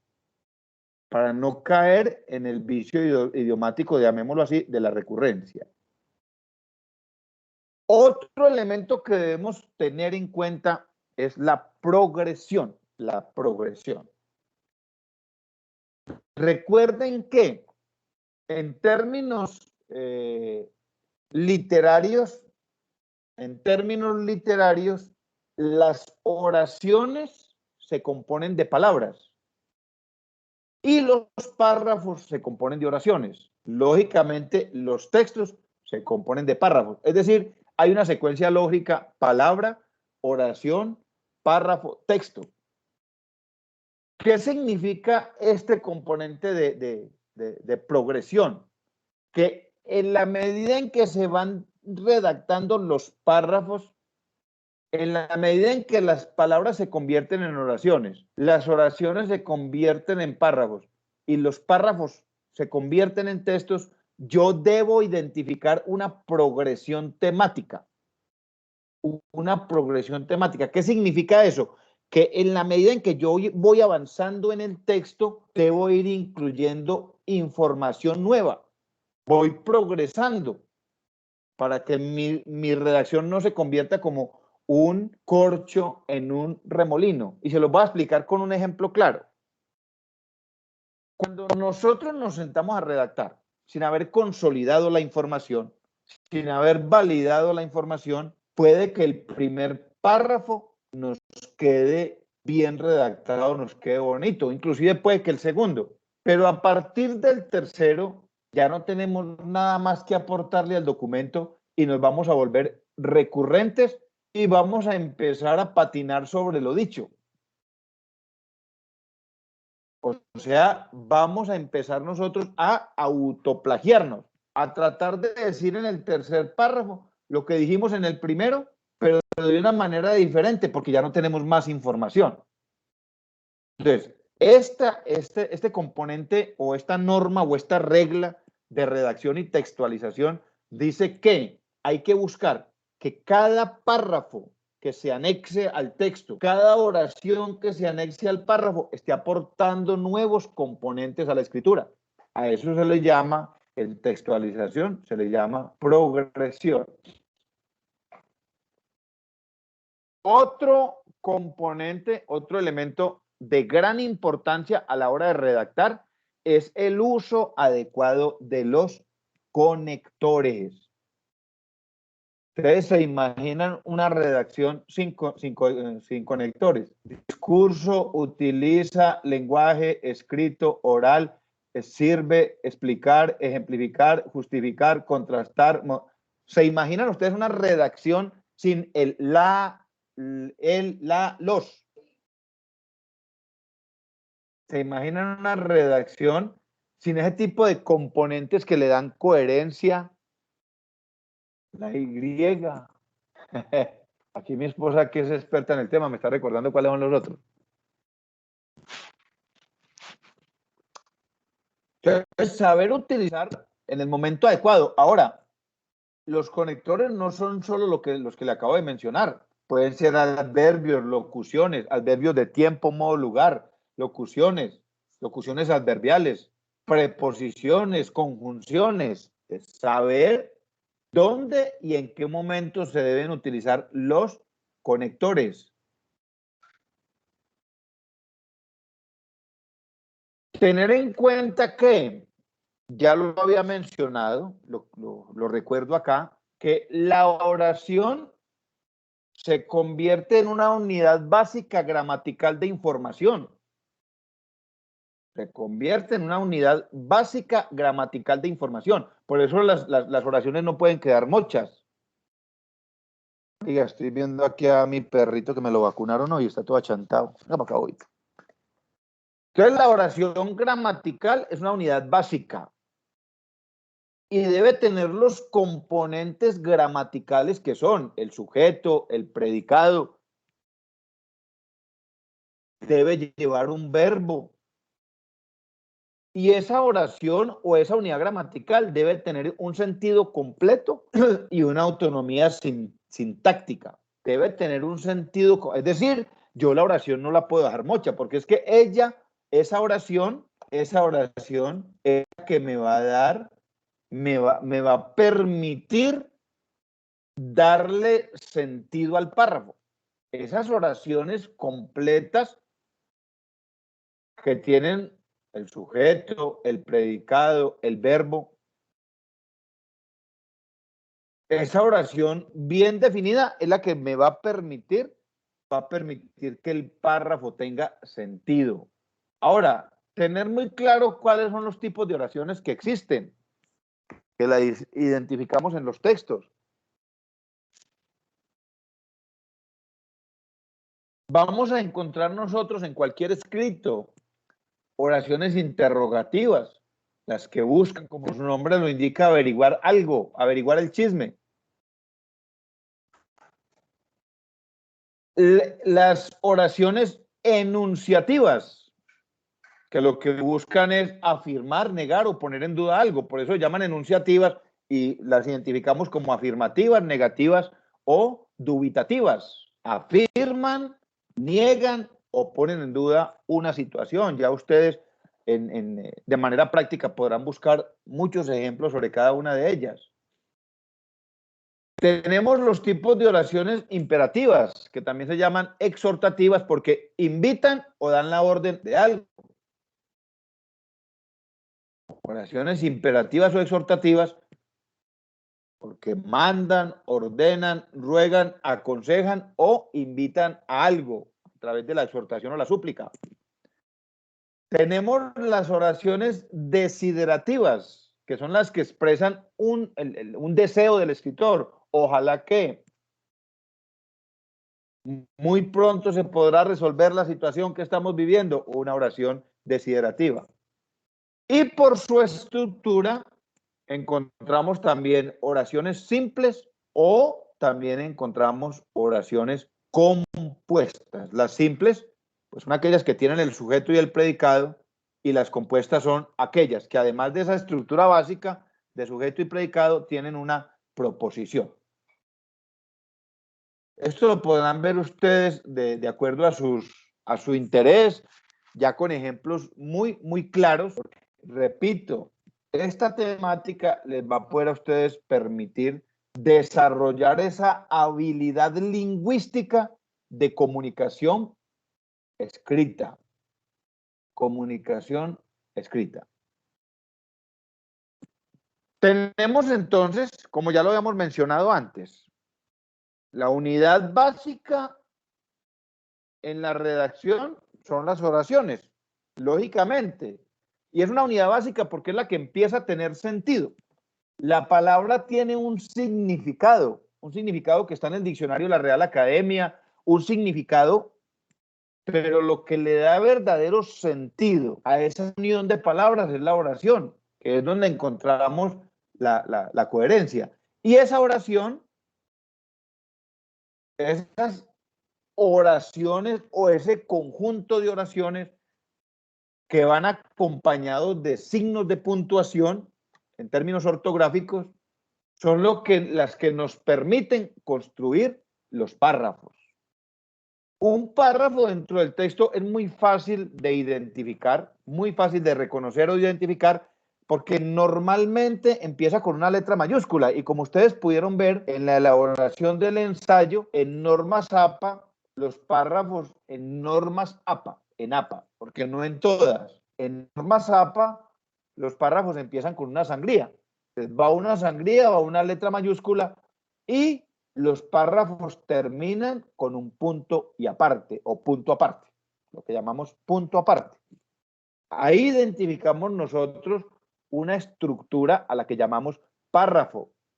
¿Qué se recomienda? Que no sean tan extensos, que los párrafos no sean tan extensos que pierda la contextualización de lo que se quiere decir dentro del párrafo, la idea que se quiere representar. Y dentro del texto existen diferentes tipos de párrafos. Hay párrafos introductorios, por ejemplo. Recuerden cuando en el ensayo yo les decía, planteen una tesis. A eso se llama un párrafo temático o introductorio.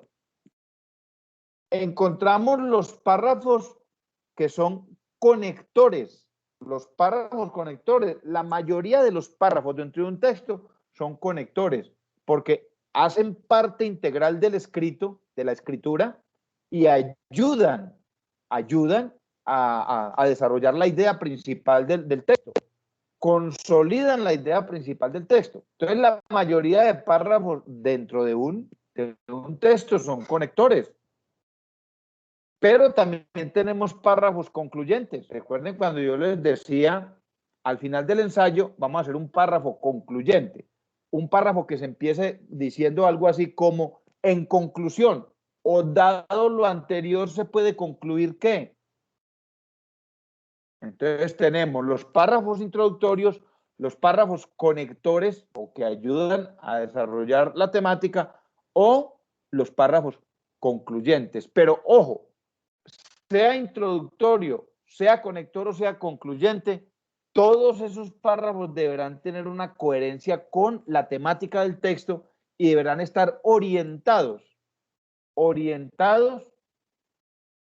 a desarrollar la idea principal del texto. Por eso es tan importante que lo que escribamos nosotros mismos le encontremos la coherencia. ¿Qué tan coherentes son? A veces se encuentra uno con que el escritor, el ensayista o el estudiante está redactando y salta un párrafo y uno dice, me perdí. Pareciera ser como si cogió un tema diferente, pareciera ser como que cambió de tema.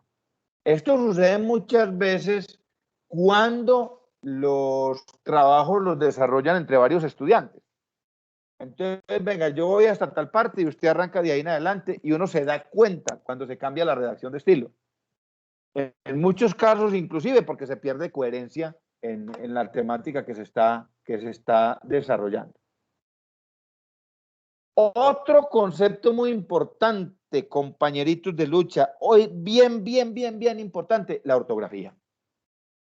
La ortografía, escuchen esto, muchos de nosotros, inclusive a mí me pasa, tranquilos que a todos nos sucede, muchos de nosotros nos confiamos en el corrector de Word.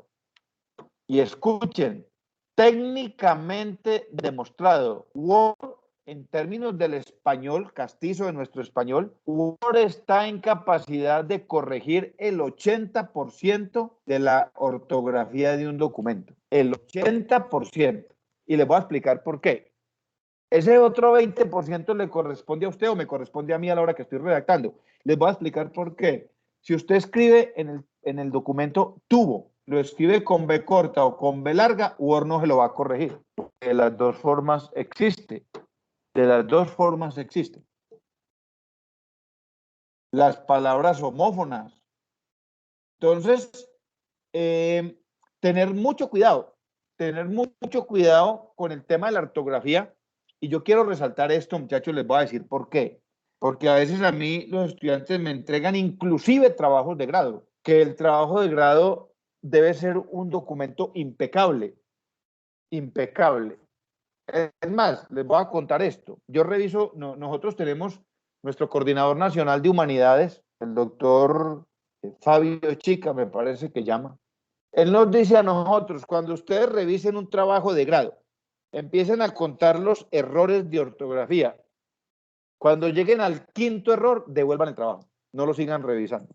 Al quinto error. Y yo he tenido trabajos de grado donde he identificado entre 30 y 50 palabras mal escritas desde el punto de vista de ortografía. ¿Por qué? Porque el estudiante se confía del corrector de texto. Se confía del corrector de Word. Y repito, el Word le va a corregir hasta el 80%. El otro 20%, responsabilidad suya y responsabilidad mía. Otro elemento que hace parte de la ortografía de alguna manera, porque la ortografía pues, es la forma de escribir las palabras de manera correcta, pero que en términos de coherencia, en términos de mensaje, son los signos de puntuación. Los signos de puntuación. Los signos de puntuación determinan el sentido de una oración. Una coma mal puesta, o una coma mal puesta no, una coma puesta en el lugar equivocado le cambia el contexto a una oración y por consiguiente le cambia el contexto a un párrafo y por consiguiente le cambia el contexto a un documento. Entonces, saber en qué momento utilizamos el punto seguido, saber en qué momento utilizamos la coma, saber en qué momento utilizamos el punto y coma, saber en qué momento se utiliza el punto aparte, el punto seguido, los dos puntos.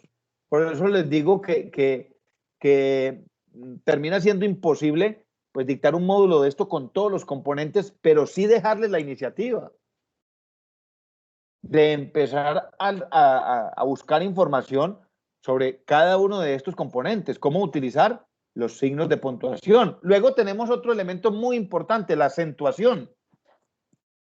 La acentuación. Y hay que ser muy reiterativo en esto porque nos hemos olvidado de todo esto. El concepto de la acentuación. ¿Qué es la acentuación? Es la mayor intensidad que se le da a una sílaba dentro de una palabra. Y entonces en la acentuación nosotros calificamos las palabras, las calificamos como graves, agudas, esdrújulas y sobresdrújulas. Y a partir de ahí entonces nacen las reglas de acentuación. Porque no todas las palabras que tienen acentuación, no todas llevan tilde física. Recuerden que la tilde es ese apóstrofe, esa comita o ese acento ortográfico que se marca de manera escrita encima de la vocal, donde lleva la acentuación en el caso de que requiera tilde, la tilde diacrítica. E inclusive algunos aspectos de la acentuación y de la tilde han cambiado. Ya, por ejemplo, dice la Real Academia que los monosílabos no deben llevar tilde. Entonces son aspectos que van cambiando, pero que también son necesarios tenerlos en cuenta a la hora de redactar y a la hora de escribir. Otro elemento, ya vamos terminando, muchachos. Yo repito, simplemente mi objetivo con este módulo es generarles a ustedes la iniciativa, muchachos. Escribir es bacano, se los digo con el corazón. Cuando uno empieza a desarrollar esa habilidad lingüística, cuando uno siente que la información le fluye, uno siente como alegría, porque uno dice, lo estoy haciendo bien. Escribir es muy bacano, pero hay que dedicarle tiempo a todos estos componentes. Otro elemento de la textualización es el armado del documento. El armado del documento, ¿en qué consiste el armado? En la estructura, el muñeco. Les voy a mostrar acá rápidamente un artículo de la revista Humanismo y Sociedad que les mencioné ahora. ¿Están viendo ahí el artículo, compañeros de lucha? Sí, Sí, señor. Sí, señor. Bueno, ¿por qué es tan importante el armado? Les voy a decir. Y me pasó en este ciclo. Me pasó con algunos estudiantes de otro módulo. Yo les subí el formato a plataforma. Les subí un formato de cómo elaborar una propuesta de investigación. Cómo elaborar la portada. Es decir, les monté el muñeco. Y ellos me presentaron el documento de una manera diferente. Pues resulta que lo que ustedes están viendo acá es un artículo publicado en la revista Humanismo y Sociedad, que es de la Corporación Universitaria Remington. Este artículo fue publicado en diciembre del 2020, está reciente. El artículo de revisión 132. El armado quiere decir que todos los artículos de la revista llevan esta misma presentación. Llevan un título. Ese título debe ir en inglés, luego lleva un reconocimiento de los autores. Aquí encontramos, por ejemplo, mire esta palabrita, ORCID. ORCID es una plataforma que crea el estudiante para poder publicar sus artículos. En Colciencias existe una cosa muy similar que se llama el CEBELAC, que es la hoja de vida del investigador. En el ORCID es como una plataforma que uno crea donde uno va subiendo los artículos que uno publica. Entonces, el artículo en la revista Humanismo y Sociedad debe llevar un resumen, debe llevar un abstract, o sea, un resumen en inglés. Dentro del armado debe llevar unas palabras claves, debe llevar esas mismas palabras claves en inglés, los keywords. En el caso de nuestra revista, la publicación se hace a 2 columnas. Hay revistas que no lo exigen. y lleva unos protocolos. Entonces, a esto es lo que se le llama el armado del documento. Por ejemplo, cuando usted vaya a presentar el proyecto de grado en la universidad tiene un modelo y usted se tiene que acoger a él. No es lo que yo quiera, ¿ya? Ahora, hay ocasiones donde se le dice, mire, haga un ensayo. ¿Cuál es la estructura? No, como usted la quiera. Ah, bueno, ya. Me dieron libertad de armado, pero no siempre hay libertad de armado. La gran mayoría de editoriales, de revistas, de periódicos, de universidades, tienen sus propios protocolos. Entonces, el armado depende si se trata de un texto académico, de un informe o un documento administrativo, de un artículo científico o de un artículo de prensa. Ese armado, entonces, tiene que ver es con la estructura, con el muñeco del documento. Luego encontramos que para redactar, nos debemos apoyar en las normas de estilo, lo que llamamos las normas de redacción de estilo.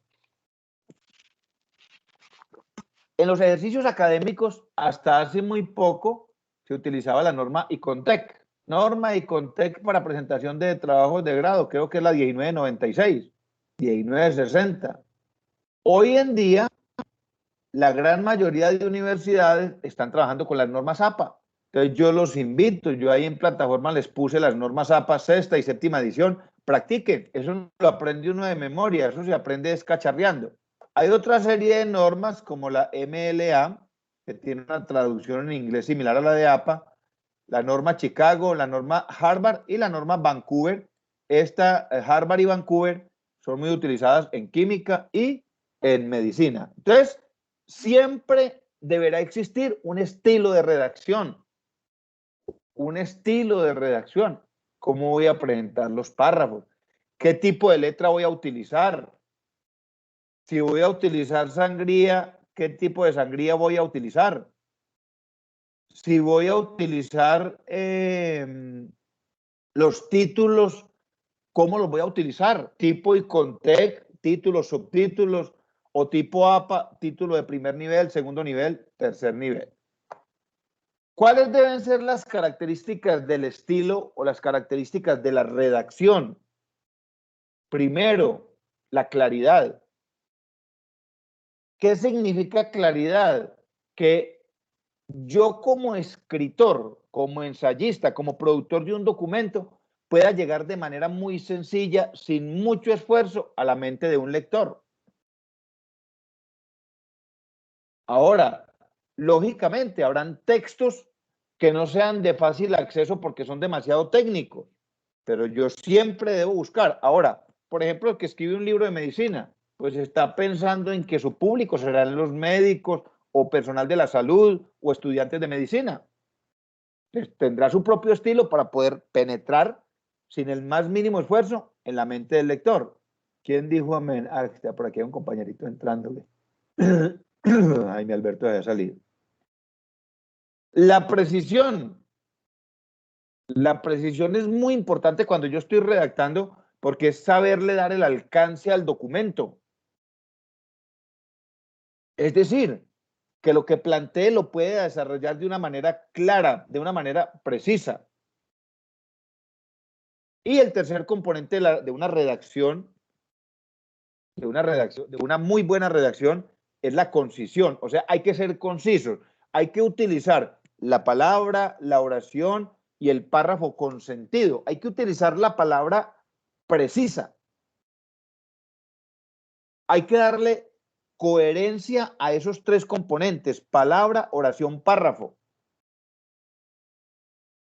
Y leer y releer buscando entender que realmente el texto tenga coherencia, que aquí lo mencionamos. Coherencia. Mire, lo que les decía ahora, a veces se encuentra unos documentos que parecieran ser como colchas de retazo. O sea, el párrafo tiene coherencia entre sus oraciones, pero cuando no hay coherencia entre párrafos, o muchas veces ni siquiera dentro de las oraciones, encuentra uno coherencia. Otra característica es la unidad de criterio, o sea, que yo esté utilizando muy bien las referencias de tiempo, persona, modo y lugar. ¿Qué quiere decir?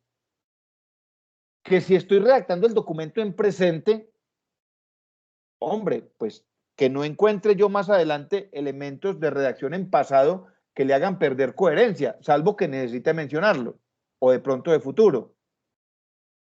Y saber relacionar muy bien las personas con los tiempos, o sea, si voy a utilizar primera persona, segunda persona, singular, plural, yo no puedo decir la madres cuando el adverbio va en singular y el sujeto va en plural. Y finalmente, que tiene que ver con el estilo, entonces, la estética y la presentación del documento. Eso es fundamental. La estética y la presentación del documento. Una presentación adecuada, bien lograda. Finalmente, se los dejo como reflexión. Hay unos elementos que nosotros utilizamos mucho que se llaman los vicios idiomáticos. Yo aquí se los dejo para que ustedes los tengan en cuenta, que ya vamos cerrando. Vicios idiomáticos como las muletillas, la redundancia, a veces nos volvemos redundantes. Las muletillas suceden cuando uno tiene poco vocabulario y entonces termina utilizando el por ejemplo, por ejemplo, por ejemplo. ¿Ya? Y en un párrafo encuentra uno 10 por ejemplo. Otra muletilla es, por ejemplo, los anglicismos o los dequeísmos. Este es muy común, el famoso dequeísmo. El de qué. Me contaron de que usted no vino porque estaba muy ocupado. ¿De qué? Y se va volviendo tan recurrente que a la final eso se vuelve como muy común y pasa sin problema. Bueno, hay muchos vicios idiomáticos que sería bueno que ustedes los revisaran y los tuvieran en cuenta a la hora de redactar. Hasta este momento, entonces, tenemos el segundo paso de la redacción de estilo o de la redacción, de la construcción literaria, que es la textualización. Primer paso, la planeación, que es concebir toda la idea. Segundo, la textualización, que es en sí la construcción del texto. Luego, el tercer paso son la revisión y los ajustes. Miren, muchachos, yo esto lo recomiendo mucho porque nosotros, me incluyo en el paseo, tenemos un vicio bastante feo, un vicio poco aceptable, y es que terminamos de redactar y entregue. Venga, es que ya la plataforma se va a cerrar, subámoslo así como quedó. Y después el que lo va a leer, que es el profesor que va a revisar, o el comité de proyectos de grado, o la persona que vaya a leer el documento final, ese sí empieza a encontrar los errores. Entonces, ojo, ese primer momento de revisión se llama autorrevisión y ajuste. Autorrevisión porque es usted el que lo va a revisar.